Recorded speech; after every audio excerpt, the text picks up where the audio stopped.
Ноокат районунун Көкчер аймактык милиция бөлүмүнүн башчысы Тимур Абдисатар уулунун иш бөлмөсүндө тартылган делинген видеого байланыштуу Ноокат районунун ички иштер бөлүмүнүн 5 кызматкери жана Көкчер айылдык милиция бөлүмүнүн нөөмөтчүсүнүн жардамчысы кармалды.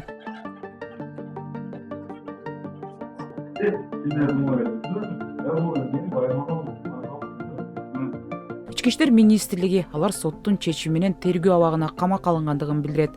Милиция кызматкерлерине кылмыш жаза кодексинин пара алуу беренеси менен айыпталууда. Анан дагы министрлик ууру пара алган, милициянын аброюна шек келтирген кызматкерлерден тазалана тургандыгын билдирет.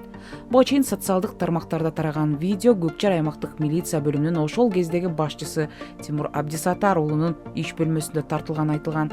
Анда жарандык кийимчен адамга милициянын формасын кийген адамдар акча берип жаткандыгы көрсөтүлгөн.